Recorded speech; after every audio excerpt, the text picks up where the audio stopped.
It is my pleasure to introduce Professor Andrew Assis to you.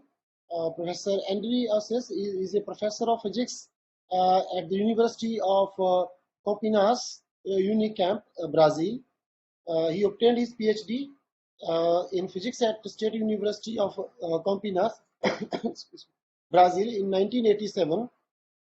For his postdoctoral experience, he moved to Dresden University of Technology, Dresden, Germany, and then to University of Hamburg as a Alexander von Humboldt Fellow twice.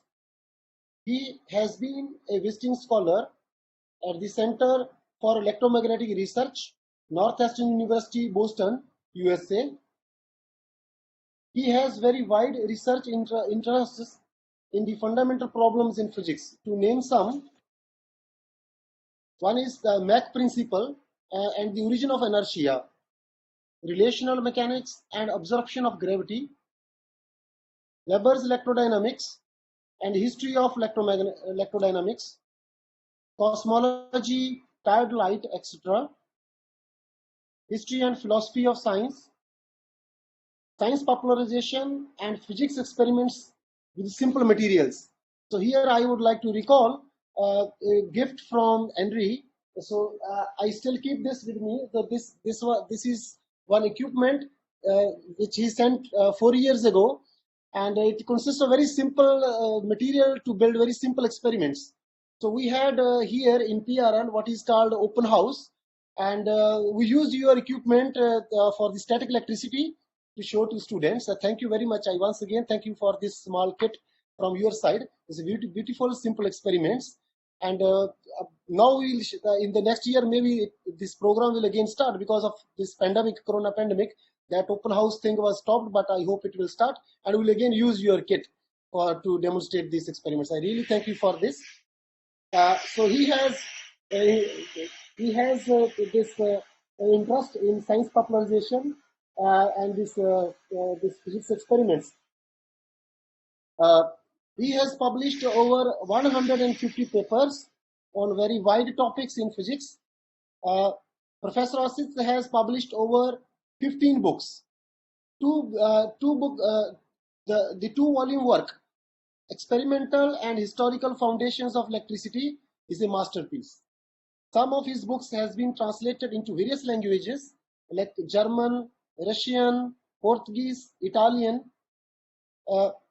So with this short introduction, so I would like to request Professor Assis for this for today's colloquium. It is really an honor to have you with us today online, and let us hear from Professor Assis on this topic of Weber electrodynamics.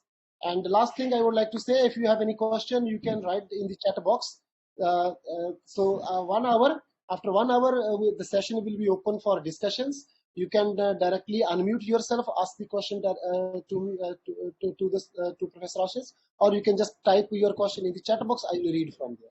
Okay, with this, I request Professor Assis to start today's colloquium. Please. Thank you very much, Professor Navinder Singh.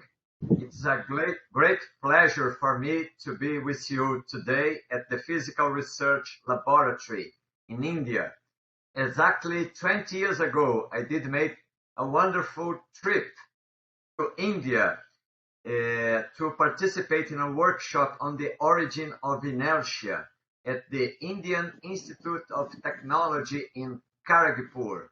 It was an amazing trip. I have very good memories of India and Professor Amitabh Ghosh and others. So the topic of my presentation today is Weber's electrodynamics, which I have been studying for more than 30 years in Brazil.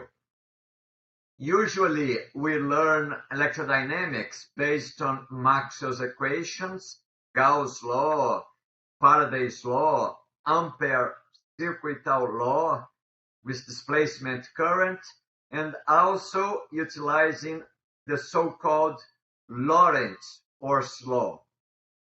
These equations, they are all based on the field concepts, electric field and magnetic field. But what I will present today is another electrodynamics which does not utilize the field concept. It was developed by the German physicist Wilhelm Weber. He was born in 1804 and died in 1891. He was a contemporary of Maxwell. He was born before Maxwell and died after Maxwell. He was a professor of physics at Göttingen University in Germany, and he worked in collaboration with Gauss, the mathematician and scientist Gauss. They worked together for many years in Göttingen. In the slide 4, I will present here the main ideas of how Weber arrived at his electrodynamics. At that time, he knew Coulomb's law, which the force is proportional to the product Q1, Q2 of the charge and follows as R squared, which is analogous to Newton's law of gravitation, 1785, Coulomb. He knew the force of Ampère between two current elements, which is proportional to the product of the current intensities, I1, I2, follows as R squared, is a central force, but depends on three angles of the two current elements with one another, and of each current element with the straight line connecting both elements. And he also knew Faraday's law of induction, that the electromotive force is proportional to the time variation of the current in the primary circuit. This was what he knew, and he wanted to unify these three laws, Coulomb, Ampère, and Faraday. But he didn't utilize the field concept like Maxwell. His main idea was to suppose that current is charge in motion. IDL is analogous to QV, charge times velocity. So, in order to deduce Ampere's law from Weber's, if current is charge in motion, then Ampere's force, we should have a component which depends on the product of the two velocities, V1, V2. But there is nothing of this in Coulomb. So Weber said we should add to Coulomb's law a component which depends on the product of the two velocities. If current is charge in motion, di by dt should mean acceleration. So Faraday's law, microscopically, we might say that when we accelerate a charge in the primary circuit, we induce a current in the secondary circuit, which depends on this acceleration. So we need to add a component to Coulomb's law, which depends on acceleration. This was his main idea. Nowadays, it is simple to say that current is charge in motion, but at that time it was a great novelty, and others had different ideas what was a current. So here in slide 6, I'm showing Weber's final formulation. This is the essence of Weber's electrodynamics. It is a force law, which is just like Coulomb, Q1, Q2 over R squared. It is a central force, but it has a component which depends on dr by dt, relative velocity square, and it has a component which depends on the second derivative of the distance with respect to time, relative acceleration, R2 dots. So, and it appears a fundamental constant which Weber introduced in 1846, which in the International System of Units is 1 over square root mu naught epsilon naught. Weber only measured this constant 10 years later and found the light velocity in vacuum 3 times 10 to 8 meters per second. Therefore, there are connections between electromagnetism and optics before Maxwell. And so this is the essence of Weber's electrodynamics. Okay? Now I will show some properties. The main properties of Weber's force. In the static case, when there is no relative velocity and no relative acceleration, we return to the laws of Coulomb and Gauss. It follows action and reaction. Therefore, there is conservation of linear momentum. The force is along the straight line connecting the particles. There is conservation of angular momentum. Weber's force can be deduced from a velocity-dependent potential energy, which is analogous to Coulomb's potential energy and has a component which depends on relative velocity. Therefore, it also follows conservation of energy. So the main conservation laws, linear momentum, angular momentum, and energy, are followed by Weber's law. Faraday's law of induction can be deduced from Weber's force. You can see a proof of that in Maxwell's treatise. The last chapter of Maxwell's book is devoted to Weber's electrodynamics. Ampere's circuital law can also be deduced from Weber's force, and also Gauss' law. To me, what makes me work with Weber's force is that it is completely relational. It depends only on the distance, relative velocity, and relative acceleration. It has the same value for all observers and in all systems of reference. It depends only on magnitudes intrinsic to the system of interacting charges. It depends only on the relation between the bodies. In Lorentz force, on the other hand, the velocity in the magnetic component QV cross B nowadays is interpreted as the velocity of the test charge relative to the observer.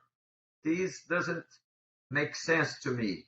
I prefer, for this reason, I work and I prefer Weber's electrodynamics because it depends on relative velocity and relative acceleration.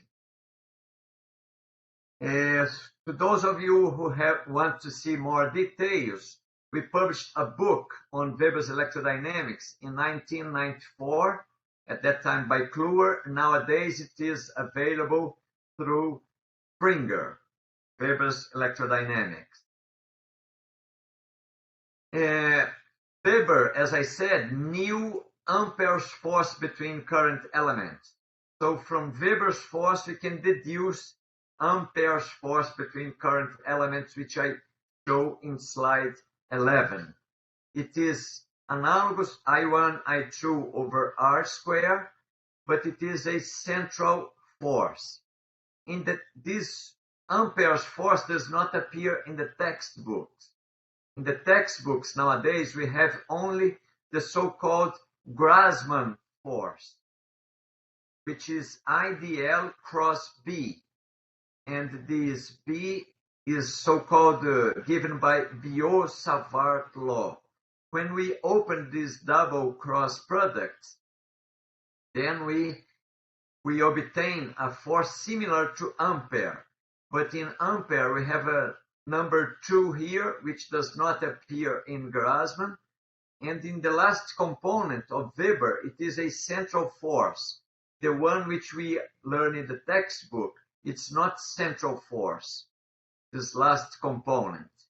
So the two are different from one another. Okay? I will show here the main difference. If I have two current elements which are orthogonal to one another, according to Ampère, they exert no forces on one another. The zero in the first case. According to Grassmann, element 2 exerts an upward force on element 1, but element 1 does not react back on element 2. In the second situation, when we have two current elements which are aligned with one another and pointing in the same direction, according to Ampère, they repel one another. The element 2 exerts a force on 1 to the right, and element 1 exerts a force on 2 to the left. According to Grassmann, on the other hand, they exert no forces on one another. So these two expressions are very different. How can we have forgotten Ampère's force in the textbook? Because when we integrate the force of a closed circuit acting on an element of another circuit, both expressions agree with one another. So whenever we have two or more closed circuits, we cannot distinguish Ampère and Grassmann. In order to distinguish them, we need to work with a single circuit and trying to measure the force on part of this single circuit. In modern times, there are several experiments trying to distinguish Ampère's force from Grassmann's force. The oldest one is due to Ampère himself. It's so-called Ampère's bridge. We have a conducting bridge which is floating on liquid mercury. When the current flows in the circuit, the bridge moves forward. According to Ampère, this is due to repulsion between AB, BC, and repulsion between GF and FE. Another experiment is the electromagnetic impulse pendulum, and a famous one is the exploding wire. We have a capacitor bank, a switch. When we close the switch, we have a thin wire here in the middle and two gaps. When we close the switch, we have sparks at the gaps, and the current closes, and the thin wire breaks in many pieces, explodes due to in solid state. And people believe that this might be due to Ampère's force between aligned current elements repelling one another. Maxwell knew not only Ampère's force, but also Grassmann's force. In his book, Treatise on Electricity and Magnetism, he compared the forces between current elements of Ampère, Grassmann, and two other expressions which Maxwell himself created. And then Maxwell said the following: of these four different assumptions, that of Ampère is undoubtedly the best, since it is the only one which makes the forces on the two elements not only equal and opposite, but in the straight line which joins them. He made the general assessment of Ampère's work, Maxwell's word. The experimental investigation by which Ampère established the laws of the mechanical action between electric currents is one of the most brilliant achievements in science. The whole theory and experiment seems as if it had leaped, full grown and full armed, the brain of the Newton of electricity. It is perfect in form and unassailable in accuracy, and it is summed up in a formula from which all the phenomena may be deduced, and which must always remain the cardinal formula of electrodynamics. However, we don't find nowadays Ampere's force in the textbooks. Maxwell said it should always remain the most important formula of electrodynamics, but we have forgotten it for more than 100 years. For those of you who have an interest, we have 2 books dealing with this subject, and I call attention in particular to the book on Ampere's electrodynamics, in which we have now made a complete English translation of Ampere's main book on electrodynamics, Theory of Electrodynamic Phenomena Uniquely Deduced from Experience. It is a full translation, commented translation from French to English. It is available in PDF in my homepage.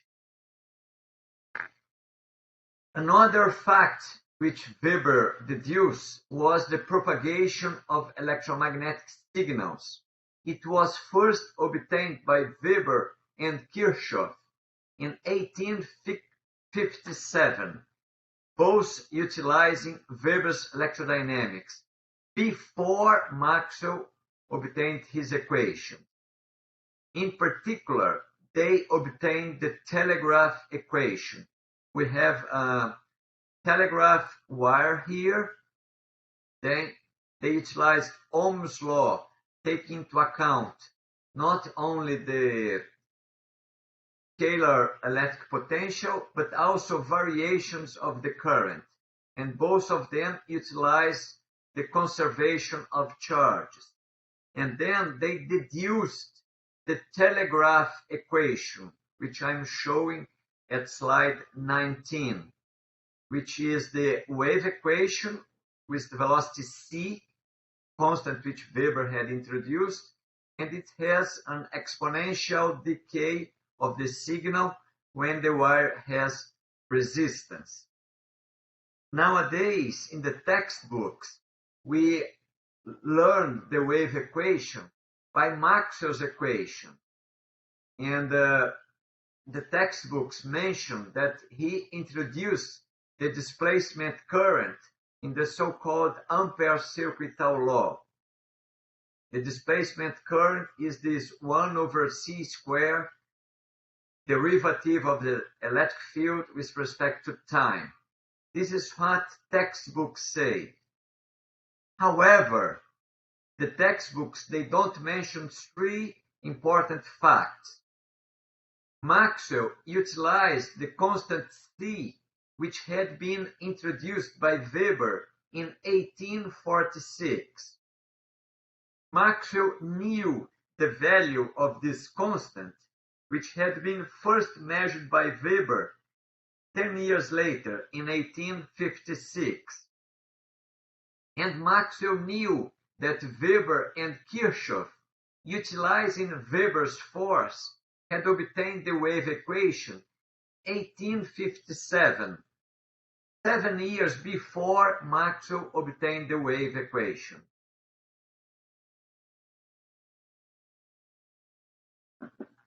So these are very important facts which are not mentioned in the textbooks. So the constant c was Maxwell took from Weber. He knew the numerical value of this constant, which Weber had first measured, which was the same as light velocity. And Maxwell knew that Weber and Kirchhoff had obtained the wave equation with a signal propagating at light velocity. All of this was known by Maxwell before he developed the wave equation. This has been also forgotten. I will now talk about different subjects. There are the main difference between the forces of Weber and Lorentz. Weber's force depends on the position, velocity, and acceleration A1 of the test body 1. That is, the force depends on R1, R2, V1, V2, A1, and A2, the force of 2 on 1. Lorentz force, on the other hand, depends only on the position and velocity of the test body, but does not depend on the acceleration of the test body. It depends on R1, R2, V1, V2, and A2, but does not depend on A1. Lorentz force QE plus QV cross B depend on V, the velocity of the test charge, but it has no component which depends on the acceleration of the test charge. And in this way, we might try to distinguish Weber from Lorentz. I will show here an important example. The force exerted by a charged spherical shell acting on an internal test charge, which is accelerated relative to the shell.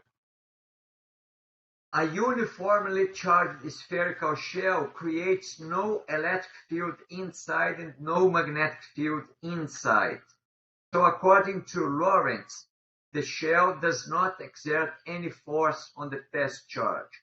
According to Weber, on the other hand, the shell exerts a force on the test charge which depends on the acceleration of the test charge relative to the shell.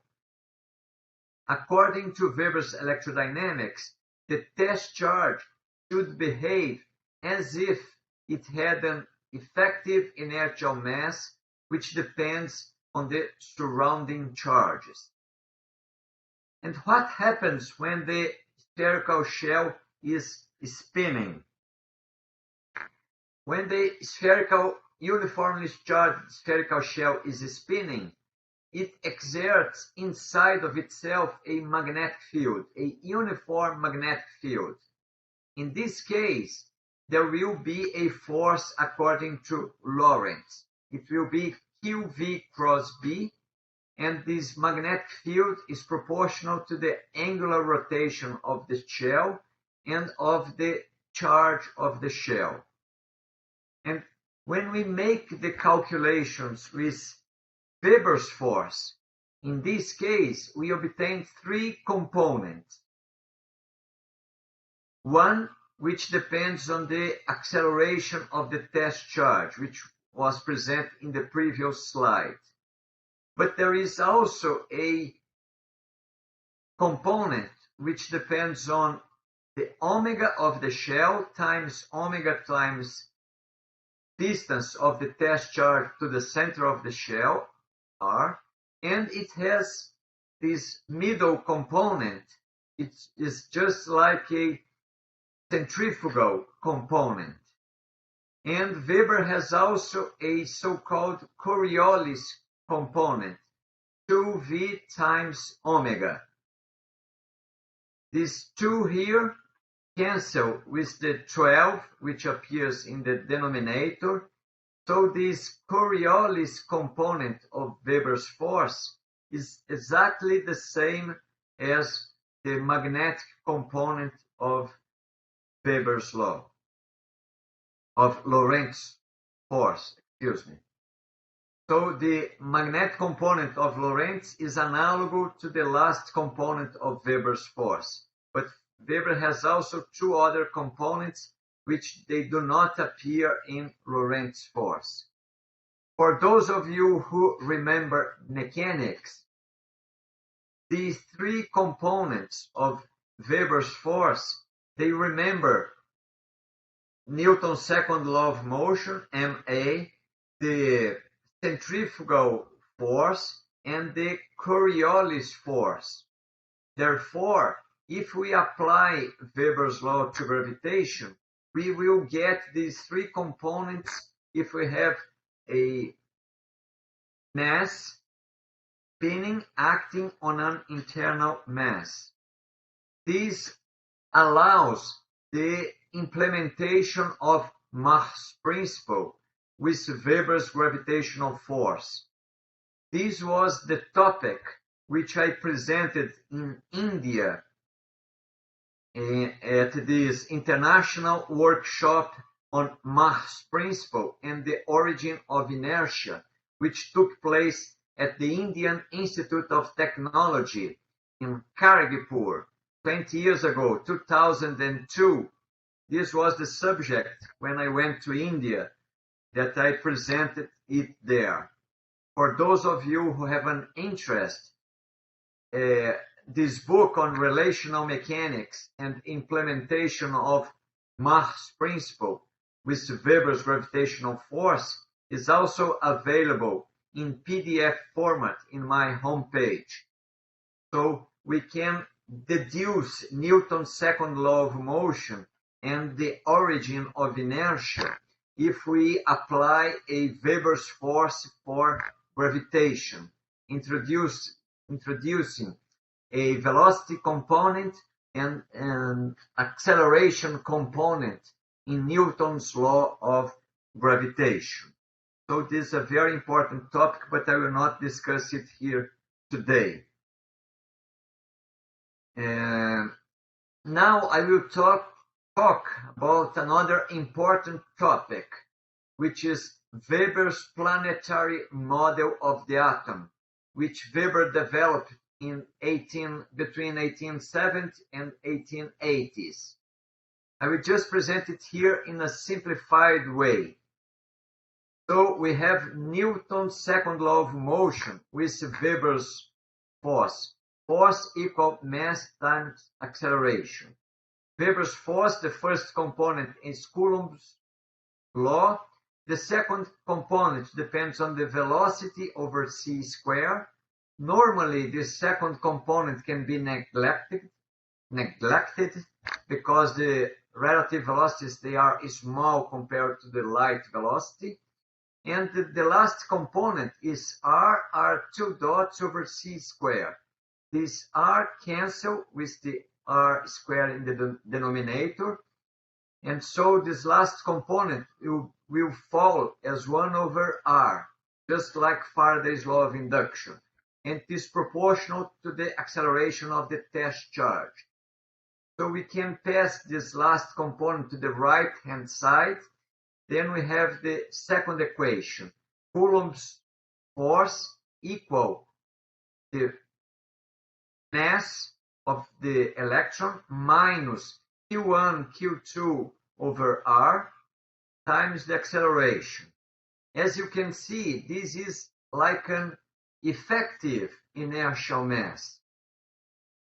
In particular, when the distance is very great, we return to the usual mass of the electron. But this last component falls as 1 over r. So if the distance is very small, this last component dominates over n, can be much larger than n. And this last component is proportional to Q1, Q2, so it can be positive or negative. In particular, we can see that the effective inertial mass can go to 0 when m equals Q1, Q2 over rc squared. This happens at a specific distance, which Weber's called the critical distance.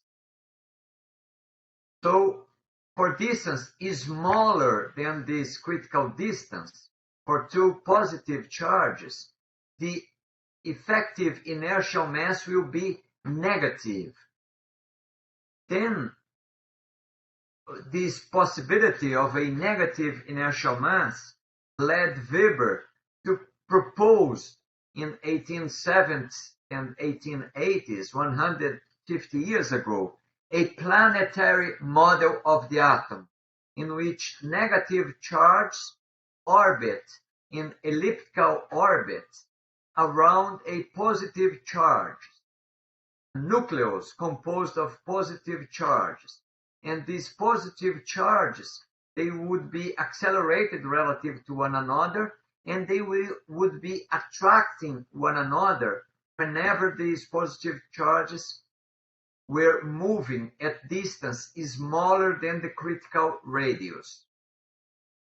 At that time, Weber, he could only make this theoretical deduction, but he could not put numbers to know the value of this critical distance because the electron and the positron were not known in Weber's time. And the mass of the positron was also not known. But nowadays, if we put in this critical distance, when will the charge begin to attract two positive charges will begin to attract one another? If we put here the known value of the charge of the positron, two positrons for instance, and the mass of the positron, this critical distance has the value of 10 elevated to minus 15 meters, which is the known size of the nuclei. So the main remarkable properties of Weber's model of the atom. Weber's prediction in the 70s and 80s was made before the discovery of the electron in 1897, before Balmer's spectral series, 1897, before Rutherford scattering experiments in 1911. Bohr's model, 1913, on the other hand, was created, invented, in order to be compatible with these experimental findings. Weber's, on the other hand, was a real prediction. Weber presented a formula for his critical distance, below which two charges of the same sign would attract one another, but he could not calculate its value as the electrons and positrons were unknown. The positrons were only discovered in 1932. When we utilize the modern values of the mass and charge of two positrons, we obtain that they will attract each other when they are at distance smaller than 10 to elevated to minus 15 meters. Therefore, Weber's model gives a justification for the known size of the atomic nuclei. In modern physics, it is necessary to postulate the existence of nuclear forces in order to stabilize the positively charged nucleus against Coulomb's repulsive forces. Weber's model, on the other hand, offers an unification of electromagnetism with nuclear physics, as the nucleus is held together by purely electrodynamic forces. So these are remarkable properties of Weber's model of the atom, which has been completely forgotten during the whole 20th century. Those of you who have an interest, we published 11 years ago, a book on Weber's planetary model of the atom, together with Wiederkehr and Wolfschmidt. I will now discuss briefly a modern application of Weber's electrodynamics, which is to superconductivity. Essentially, we apply simply Weber's force in Newton's second law of motion, F equals mass times acceleration.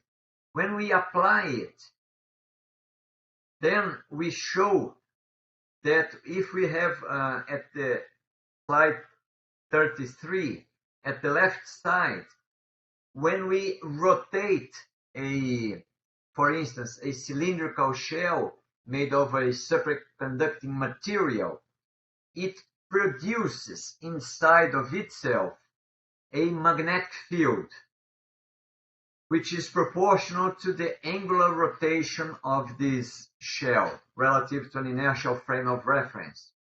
It is possible to deduce the so-called London moment that the material will generate inside of itself an internal magnetic field when we show that when we rotate the superconducting material, the positive lattice makes the free electrons of the superconducting material rotate in the same direction, but at a slightly slower angular velocity. And this slight imbalance of the velocities, angular velocity of the positive lattice and of the negative electron, is what creates this internal magnetic field and no magnetic field external. This is deduced exactly from Weber's electrodynamics. Another topic is when we have a superconducting material, which is in gray at slide 34, and outside the material, when we have, for instance, a cylindrical shell, and we when we generate a current in this external normal shell, then we, utilizing Newton's second law of motion with Weber's force law, we show that the free electrons of the superconducting material, they will induce a motion of these free electrons of the superconducting, and they will move only on the surface of the material, on the skin of this internal cylindrical shell. So that when we, for instance, generate a current with the electrons moving anti-clockwise in the external conductor, the electrons in the superconducting sample will move clockwise. We can solve this problem analytically with Weber's electrodynamics. I will not show the details here. But then we show that the magnetic field in the sample will decay very fast, exponentially, with a critical distance, which is known as the London penetration depth. And inside the sample, there will be no magnetic field, which is known as the Meissner effect. All of this is deduced exactly from Weber's electrodynamics. For those of you who have an interest, I'm showing here two papers that you can give a look. One was published in 2017 in the Annales de la Fondation Louis de Broglie, Superconductivity with Weber's electrodynamics, the London moment and the Meissner effect. And the other paper was published by Pritz in Progress in Electromagnetics Research in 2018. The title is Meissner Effect in Classical Electrodynamics. Pritz also utilized Weber's electrodynamics in his calculation, showing how can we deduce Meissner effects from Weber's electrodynamics. Last year, we published a complete translation from German to English of Weber's main works on electrodynamics, with collaboration of many colleagues from Germany, from Austria, from the USA, and other countries. So we published, and these 4 books are available in my homepage. You can download it there in PDF, or if you wish, you can buy it from Amazon in paper format. I'm showing here the cover of volume 2, Wilhelm Weber's main works on electrodynamics translated into English. The title of volume 2 is Weber's Fundamental Force and the Unification of the Laws of Coulomb, Ampère, and Faraday. The title of volume 4 is Conservation of Energy, Weber's Planetary Model of the Atom, and the Unification of Electromagnetism and Gravitation. So you can download or have it in paper format, these 4 volumes. There are translations from German into English, They are also commented translations with many footnotes, many references. There are a total of 1,400 pages in these 4 volumes, which was the translations were made by many colleagues around the world. But now Weber's works, you can read them in the original, either in German or in English. So in conclusion, Weber's electrodynamics is extremely powerful. In the last few years, there has been a renewed interest in Weber's electrodynamics due to novel experiments and new theoretical development. So thank you for your attention. Thank you once more, Professor Navinder Singh, for this colloquium at the Physical Research Laboratory, India. I am now open to discussion, if you wish. Yeah, thank you, Andrew. So this session is open for questions. Please unmute yourself and ask.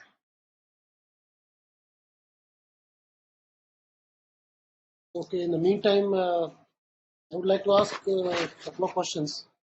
So you see, Okay. in the Weber electrodynamics, there is no concept of field, like magnetic field or electric field. Yes, no, there is no concept. We can introduce it afterwards, but Weber himself, he didn't work with field concept. So Maxwell actually means based on the work of Faraday, he introduced the concepts of this magnetic field, electric field, and connected to this we have the vector potential and scalar potential. Now let us consider this famous experiment, Arno-Bohm effect. So you have very fine thin solenoid, and you pass current through that solenoid. Then there is electron diffraction, that there are 2 paths of the electrons which go over this. If the current is flowing like this, then one beam of electrons go this way, another go this way, and there is a, depending upon the current and the magnetic field inside, there is a phase shift.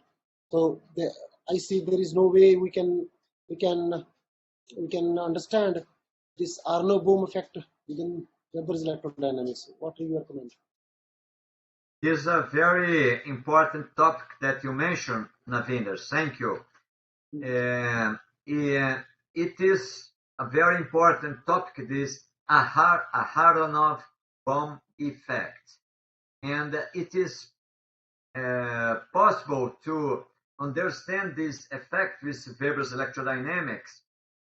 And also, this was another topic which I didn't mention here today. But normally we mention that a current carrying wire, when it has a steady current, that it generates only a magnetic field. But Weber showed that if the wire is resistive, then there will be surface charge distributed on the surface of the current carrying wire, such that the wire will generate not only magnetic field outside, but also an electric field. And even in the case of a solenoid, even an infinite solenoid, it generates no magnetic field outside, a uniform magnetic field inside. But if the solenoid is resistive and it's carrying a steady current, then it will generate a poloidal electric field outside. And so if we have electron beams moving on both sides of the solenoid, one of them will be moving at the direction of the electric field, and the other beam will move in opposite to the direction of the electric field.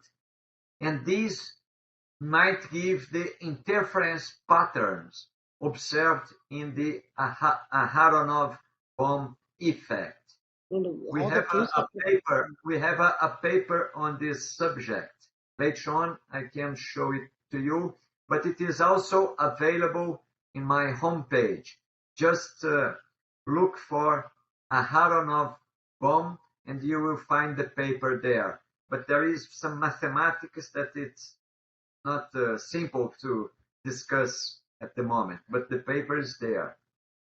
So in the electron wave function, actually, when the vector potential, so the electron wave function is multiplied by the phase factor.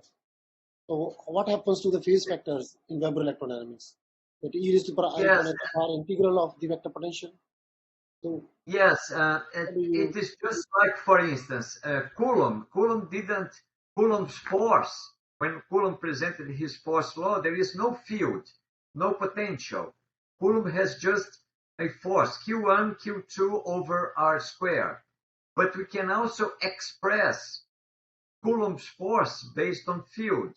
We can say it is charge times the electric field produced by the other charge. We can define the field, which will be K2 over R squared. Or we can also say that it is Coulomb's force. We can say the force is K1 times the gradient of the scalar potential. So we can create or define a potential even when the Coulomb originally didn't think in terms of field or of potential. This is how Maxwell showed that we can deduce Faraday's law of induction and the circuital law from Weber's electrodynamics. Weber's has no field, but you can express Weber's law in terms of a field. You can define a field and express it like that. For those of you who have an interest, the last chapter of Maxwell's book, a treatise on electricity and magnetism, it is 2 volumes in Dover edition. The last chapter of volume 2, chapter 23, is wholly devoted to Weber's electrodynamics. And Maxwell shows that it conserves energy, that you can deduce the laws of Ampère and Faraday with that. Maxwell himself shows it. So it is, I suggest this Maxwell's book for those who wish to have a first idea of Weber's electrodynamics. It's just a simple chapter written by Maxwell himself. thank you. So any question? I have 2 questions. Yes, Ketan. Yeah. So looking from the modern perspective, isn't it look like that the Weber's law is a relativistic corrections to the Coulomb's law, because it has a higher power of 1 by c terms, and secondly the model that you proposed as Weber's model of atom, when you replace this electrodynamic force with Newton's forces, similar potential you get in the Newton's case when you include the the relativistic correction. So in the general relativity modified Newtonian potential looks exactly like Weber's force law in modification to the Coulomb's law. So is it correct to say this? Yes, this is a very good point. It is really similar. As we see here in Weber's original force, slide 6 for electrodynamics, but the 2 extra components which Weber added to Coulomb's force, they fall as 1 over c squared. So they are normally small components. We might add the same components to Newton's law of gravitation. So we would have minus g m1 m2 over r squared, central force, and the same between parentheses, 1 minus r dot square over 2c square plus r2 dots over c square. These 2 extra components, they are analogous to general relativity. You are correct. They are not exactly the same, but they are similar and have the same orders of magnitude. And when we go to Weber's planetary model of the atom, it is even fascinating because the charges, they move not only in elliptical orbits around the nucleus, but Weber showed that Weber and others, that when we apply Weber's law for gravitation, the ellipse, there is a precession of the perihelion. So it is fascinating because, and this was also calculated and published many years before Einstein with a different force law. That is, Weber's law applied to electrodynamics or to gravitation, they lead to a precession of the perihelion of the orbit, for instance, of Mercury, when we apply it to gravitation. Yeah. So it's similar to general relativity, but it is not exactly the same, but it leads to similar effects. I see. And my second comment is on this figure that you have shown in the current slide. I agree that there could have been a stable orbit between two like charges because of these modifications in the potential. But is it correct to call it responsible for the nuclear forces? Because now we know that the nuclear forces are because of the completely different things, no? Because of the strong interactions which is there, and not because of the electrodynamics. Yes, because nowadays we don't have this attraction between charges of the same sign. What I'm saying is that with Weber's electrodynamics, we don't need nuclear force because the positive charge in the nucleus, they will be held together only by Weber's electrodynamic force. This is the fascinating aspect. Sorry to interrupt you, but in the Yukawa theory, there is mesons, and all these things are experimentally discovered. And then how? I mean, this how do we and how do we stand Weber electrodynamic this particular model? Because there is all those particles which are responsible for the nuclear interactions has been discovered, and the theories are extremely accurate. I mean, then how do we? You see, what I'm presenting here was Weber's original model of the atom, which was developed 150 years ago. Okay, so do we take this as a history of science? Sorry? Should we take this model as a history of science? I mean, historical context, not as the competitive model to modern theories of nuclear forces? I myself, I don't think it is just a history of science. To me, Assis, to me, Weber's model of the atom presents the essence of the correct explanation of the model. I believe in it, but it must be developed. Its development stopped 150 years ago. People during the whole 20th century, Weber's electrodynamics was forgotten. So it needs to be new developed. Well, that is okay, but you see that the particle concept is no good inside the atom. So you have. I don't know. We need to wait and see. Maybe not. Maybe yes. Who knows? It stopped its development 150 years ago.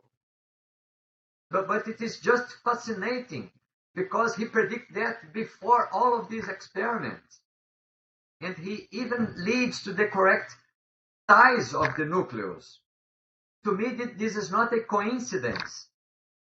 To me, this is the essence of the correct explanation. I believe in it. It's not just history of science. To me, maybe to other people, it may be just a history of science, curiosity. But to me, it is the real explanation. But obviously, it needs to be further developed. We have a huge amount of knowledge about nuclear physics nowadays. I don't know if Weber's model will explain everything. This needs to be worked out. I agree. Yeah, Ketan, please go ahead. It is just fascinating. It is just fascinating. Yes. Animation. For instance, if we apply Coulomb's law in Schrödinger's equation, we obtain the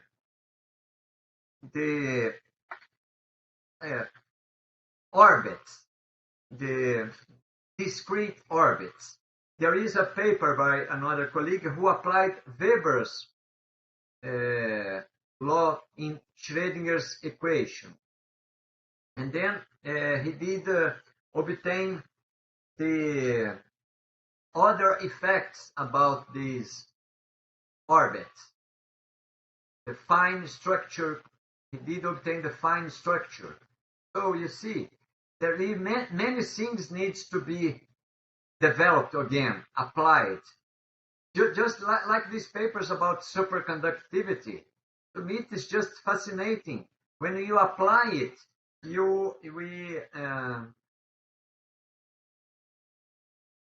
when we apply it to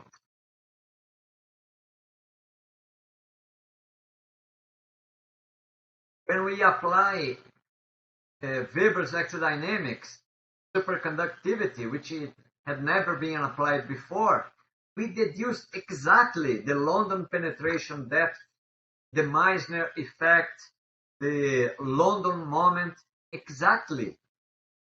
You can give a look at these papers in the Annales de la Fondation Louis de Broglie. It was published 5 years ago.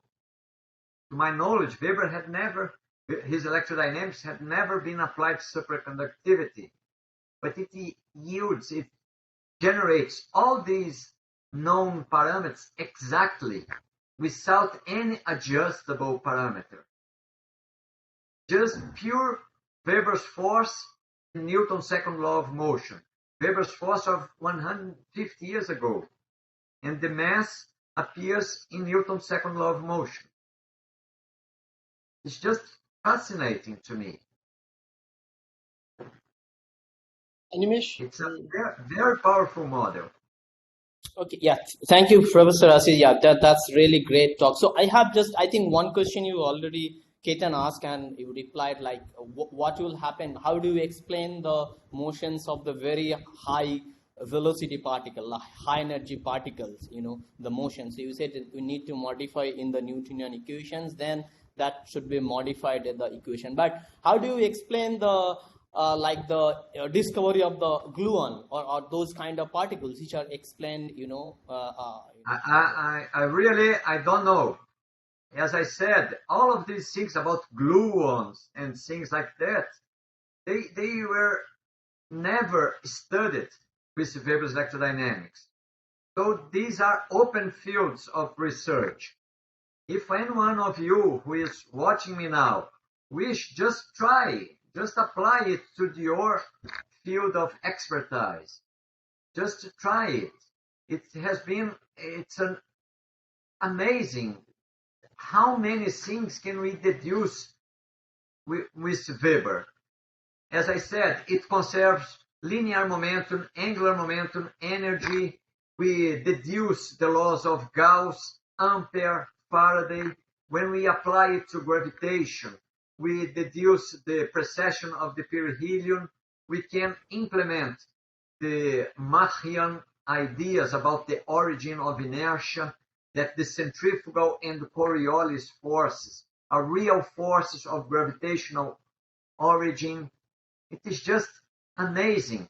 We deduce the wave equation, the telegraph equation, and Weber was an amazing experimentalist working with Gauss. When we see Maxwell, the two people that Maxwell spoke of most in his treatise were Weber and Faraday.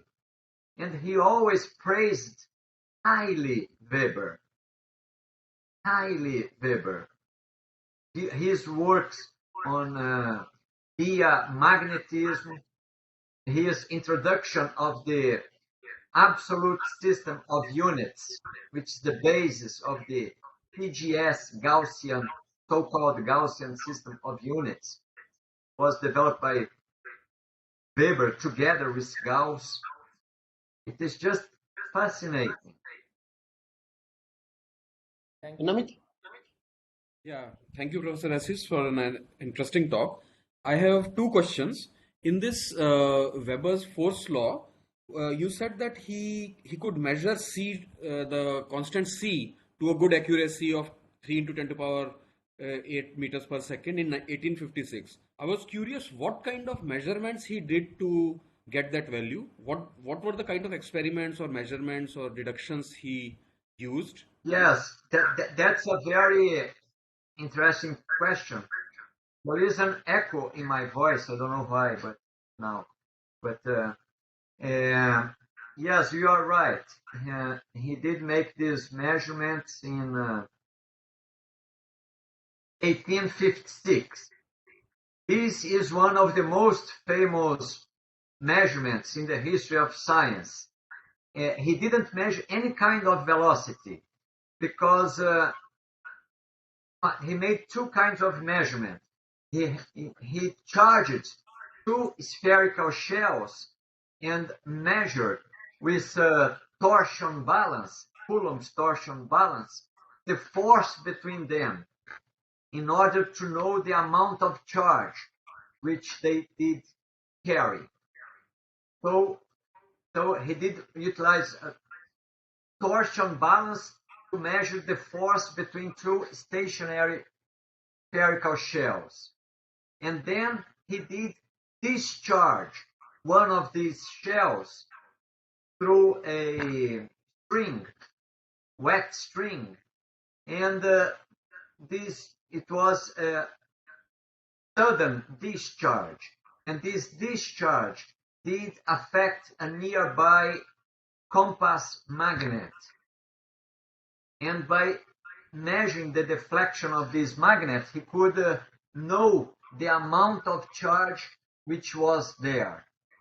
And then the first experiment, we might say that he was like the electrostatic, this epsilon naught. In the second experiment, he was relating with the current. So with these two kinds of measurement, he did obtain the value of C. Maxwell only made a similar measurement 10 years later. And it is amazing that when Weber made this measurement, not even the order of magnitude of C was known. It might be, for instance, 10 elevated to 5 meters per second or 10 elevated to 11 meters per second. He found it exactly 3 times 10 to 8 meters per second. And it was this measurement who made many people see the connection of electrodynamics with optics, much before Maxwell. So there is a Danish, Lorentz, who made another electrodynamics. Riemann, who was a student of Weber, also he introduced the time retardation in electrodynamics, everything because of this measurement of Weber. And then in the next year, it was when, let me show here once more, was exactly in the next year, 1857, that Kirchhoff and Weber, they deduced the wave equation based on Weber's force. This was 7 years before Maxwell obtained the wave equation. So it is just fascinating. Everything is there with Weber. And it was published before Maxwell. And Maxwell knew all of these results. This measurement by Weber, you can read now because Weber's work have been translated. You can read it either in the original German. It is a joint paper by Weber and Kohlhaas. Weber has 7 major papers on electrodynamic measurements. The 4th one, which was together with Kohlhaas, which was the paper in which he measured this constant, Weber's constant C. The details are there. It is one of the most famous measurements in the history of science because not even the order of magnitude was known, and Weber obtained extremely exact result even nowadays. A few percent from the known value that we know today. My second question is regarding the exploding wire example that you had. Yes? So I was just curious. Yeah, in this case, so does it depend on the value of current flowing through the circuit or the voltage is applied, or does the wire explode always? Now, in this case, it is not a steady current. So in slide 14, I'm showing in the back bottom experiment, we have a capacitor bank and we have a thick wire with a switch. And in the middle here, I have a very thin wire with air gaps at the two extremities. So it's not connected mechanically with the remainder of the circuit. When we close the switch, then there is a discharge of the capacitor bank. So it is a sudden current, a surge, which flows in the circuit. At the two air gaps, we have sparks, and then there will be a closed current. But the thin wire in the middle is not connected mechanically to the remainder of the circuit. So it is a discharge. And when this discharge takes place, the thin wire breaks into many pieces. At the right here, I show a picture of one of these experiments. I did work for 1 year in Boston back in 30 years ago, back in 1991-92.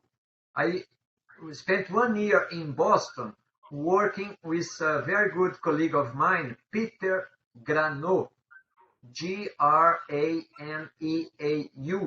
Granoux. He was a German physicist, engineer, and he made this kind of experiments of exploding wire. This is a real picture how the wire breaks into many pieces.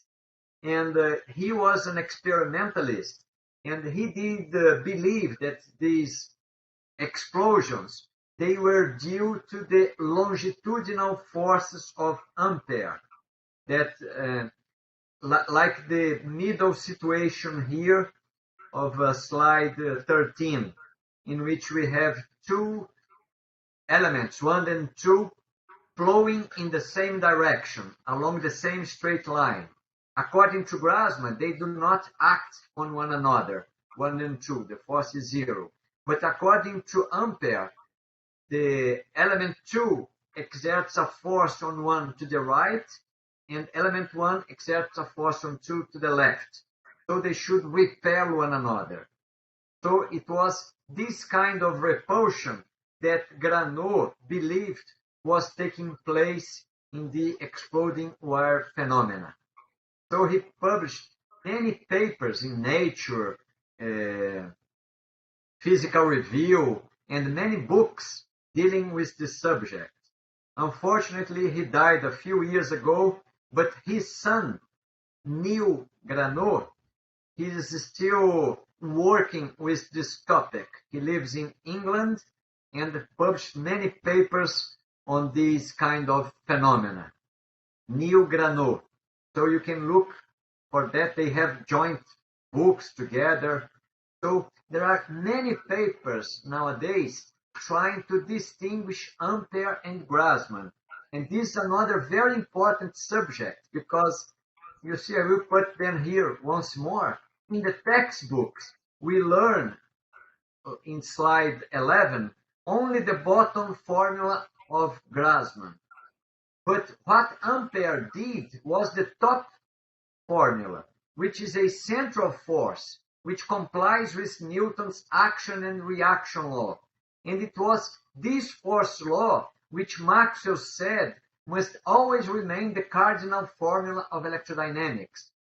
Ampère never wrote the so-called circuital law, line integral of the magnetic field equals to the current which passes through the circuit. Ampère never worked with the magnetic field. He would give jumps in his grave whenever he heard that they call Ampere's law the line integral of the magnetic field proportional to the current which passed through the circuit, because Ampere fought against anything circulating around a current carrying wire. He was a Newtonian, was always fighting in favor of a force law which was pointing along the direction connecting the two current elements. So the textbooks, it is a misnomer when they call it Ampere's circuital law, because Ampere never wrote it, even without the displacement current. The first to write this equation, circuital law, without the displacement current was Maxwell. Then Maxwell corrected himself. He didn't correct Ampere. He did correct himself. And Maxwell knew this Ampere's force between current elements, and he knew the force that we learn in the textbooks of Grassmann. And as I showed, he said that Ampere's force is undoubtedly the best. But we have forgotten what Maxwell said. In the textbooks, we don't find any longer Ampere's force between current elements. It was deleted. Why? Because it is not compatible with Lorentz force law. With Lorentz force law, we deduce only the force of Grassmann. With Lorentz, as I showed in slide 11, with Lorentz, we cannot deduce the force of Ampere. We can only deduce the force of Ampere with Weber.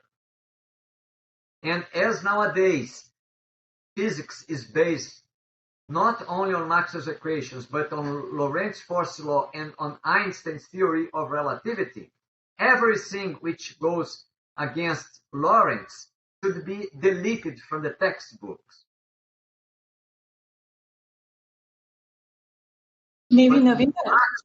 Maxwell himself did prefer Ampere's force. He knew Grassmann, but he didn't like it. He didn't want it. He did prefer Ampere. Sorry, I did stop someone who was saying something. Yes, I thank you, Professor Assis. It was very thought-provoking, your lecture. I was not much aware of this. I was just wondering that whether, it's possible to include radiation in this. Yes, it is possible to include radiation. There are some papers of some scientists who introduced time retardation into Weber's electrodynamics in order to obtain radiation. But that might not be the only way, because as I said, Weber himself, even without time retardation, Weber deduced a wave equation from his electrodynamics. He obtained the correct telegraph equation and the correct wave equation, even without retardation. But there are some people, your question is a good one, who are nowadays introducing time retardation into Weber's electrodynamics. Not only for electrodynamics, but also for gravitation. So there are a whole field of research which can be developed nowadays. The main point is that it was completely forgotten. So we normally don't know even how to begin with. It is amazing because, for instance, we have been so much dominated by this English electrodynamics of Faraday and Maxwell that even Ampere work was never translated into English. Ampere is one of our fundamental units. Unit of current is Ampere, but his original works were never translated from French into English. It's amazing. Only one or two papers had been translated. Now, we made the first translation of Ampere's main book into another language, it was in 2009 when myself and this colleague, Shaib, we made a complete Portuguese translation of Ampere's work into Portuguese. Then 6 years later, we published this book, Ampere's Electrodynamics, in which there is a full, complete translation, not only of Ampere's first paper on electrodynamics after Oersted experiment in 1820, but of his main book, which is praised as one of the most important books in the history of science. But it had never been translated into English. Now it is completely available into English. So people can read Ampère, not only in French, as always, but also nowadays in English as well. And the same with Weber and Gauss. His works, with a few exceptions, had never been translated into English. Now, the main works of Gauss and Weber on electrodynamics are finally fully available in English. So we can see, as people ask me, how did he make this measurement of this constant C? Go there and read his paper with Kohlhaas. How did Gauss introduce the absolute system of units? Go there in 1832. Go there and read Gauss, either in German or in English. Now we can develop all of these approaches. We can see the precession of the perihelion, calculated by Weber, calculated by the French scientist Tisserand in 19th century. Now this paper by Tisserand is also collected in these 4 volumes here of Weber. There are 4 volumes, 1,400 pages. There are not only papers by Weber, but I believe 5 papers by Gauss, translated from German into English, 3 papers by Kirchhoff, who was a student of Weber, in which, for instance, he deduced the telegraph equation and the wave equation 7 years before Maxwell. These papers by Kirchhoff are also available in English here.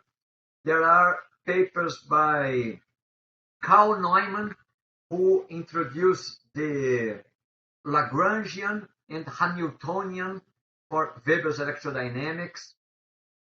So everything is now available for people, finally, after 150 years.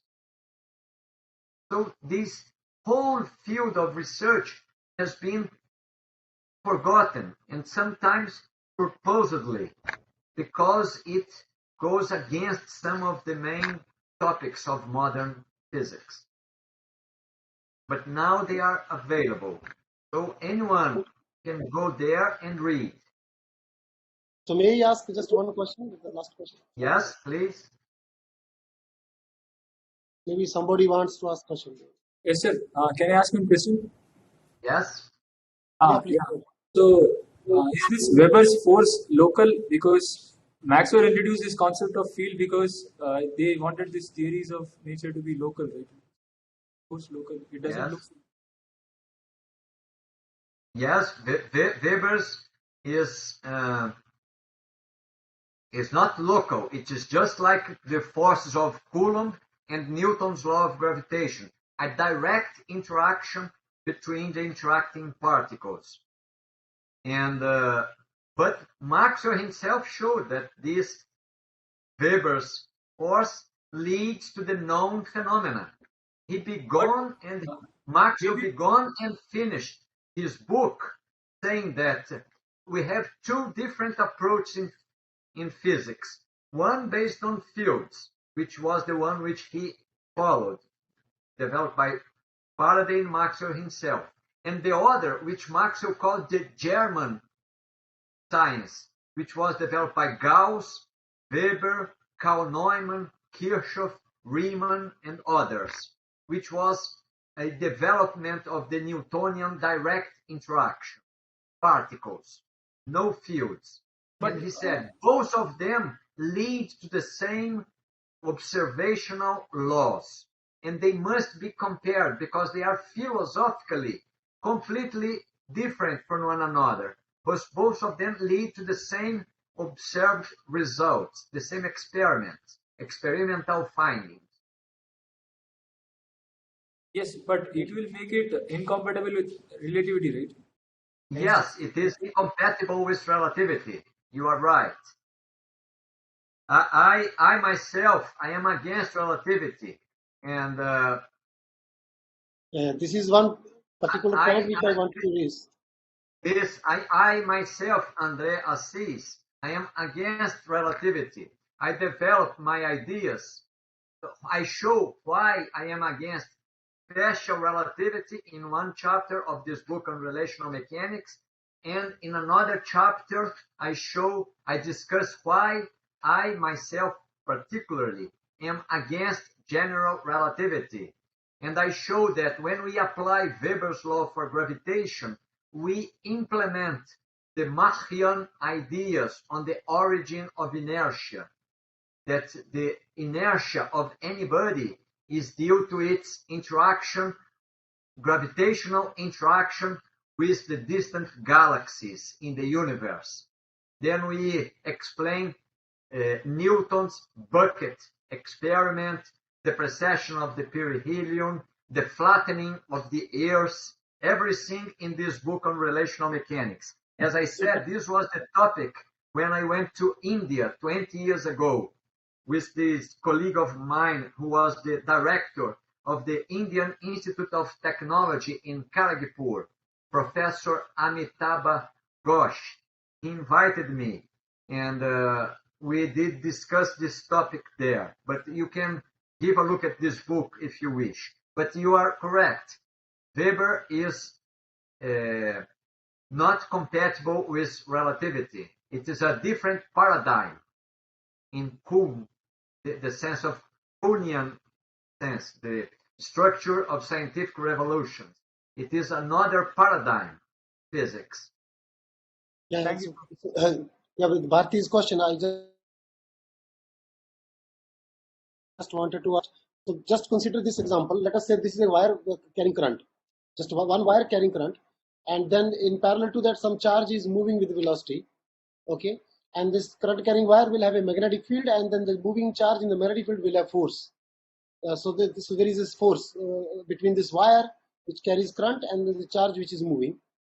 Now if we go to a reference frame in which the charge is at rest, so let us shift to a reference frame in which the charge is at rest, and let's assume that this charge is moving towards my right hand side, and the same with the velocity, which is drift velocity, which is the velocity of the electrons in the wire. This is the example in Feynman lectures volume 2, the Feynman lecture volume 2.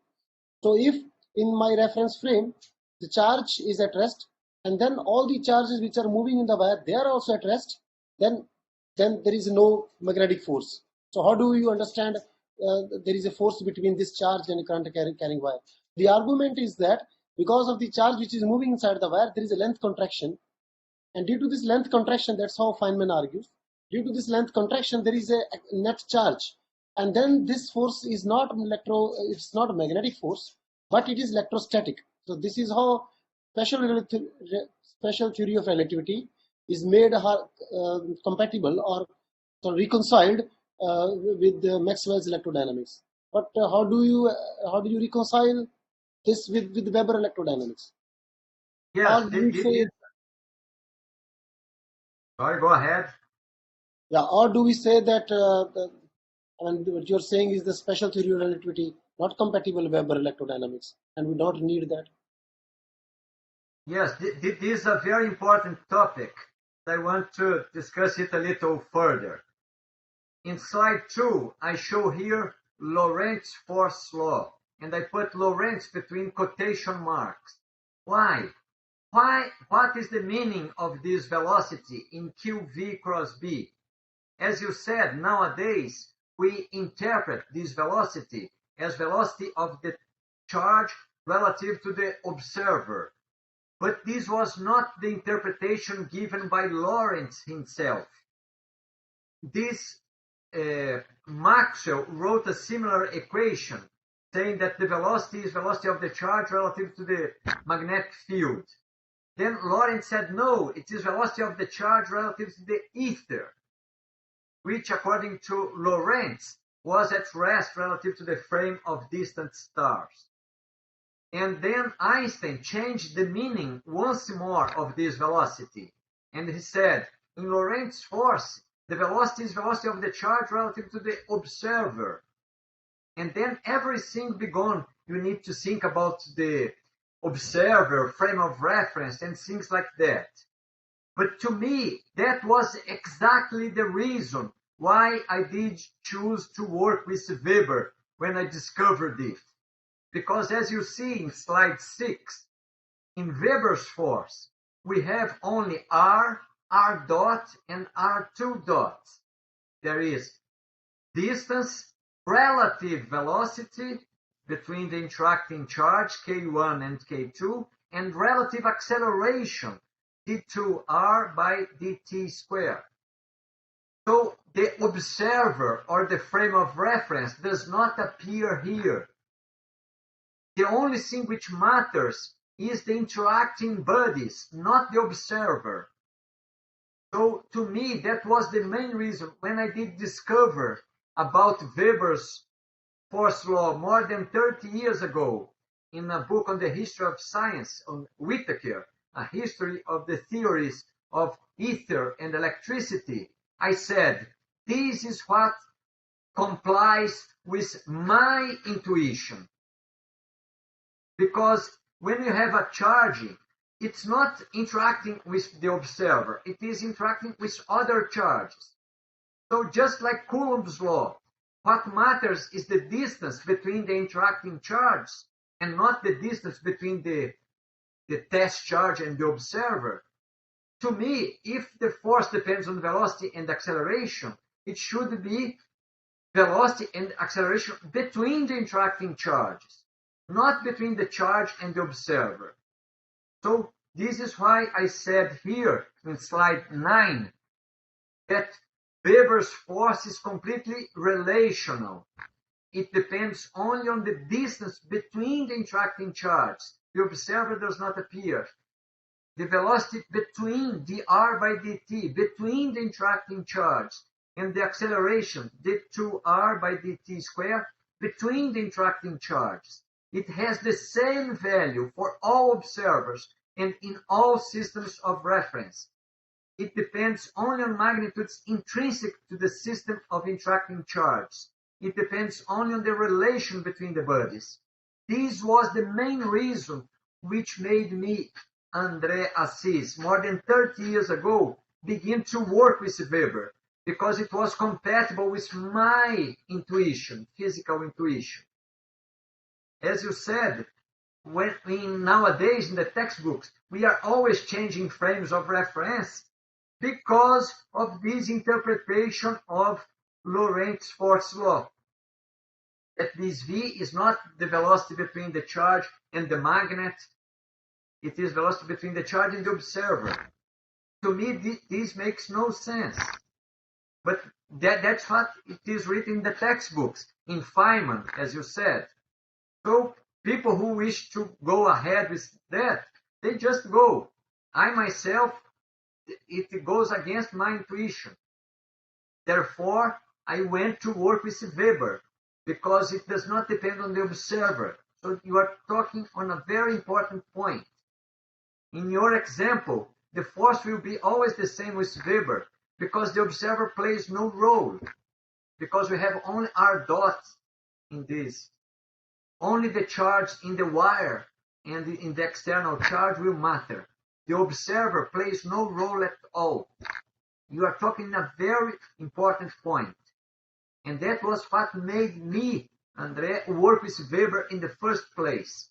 Because when I discovered that nowadays the velocity in Lorentz force is interpreted as velocity of the charge relative to the observer, I said, well, to me that makes no sense. But it is in all textbooks. But Yeah, this thank is you. the sense. This is the essence of my choice. Thank you. So any other question from the audience? Anybody else wants to talk, ask question or discuss? So if not, let us thank Henry. This was really illuminating. Very good. We will definitely rethink about all those things, study, okay, until and unless, I mean, so the arguments are very, very serious and very powerful, but there is a 100 years body of research in special relativity and all those things. And one has to seriously think about without prejudice, and then one can, I mean, and for me, it is difficult to accept everything at face value until and unless I myself think hard about these things. But yes, there is definitely an element of truth. People, the French gentlemen, Ampère and Weber and all those things. Thank you very much. It was really nice, illuminating. Definitely, I will study Thank you your. very much, Professor Navinder, for this invitation for this colloquium. It's a great pleasure for me. I have a very good memories of Thank you. India. Thank you, very much. Professor Assis. Thank you. Thank you. Bye bye. Bye bye.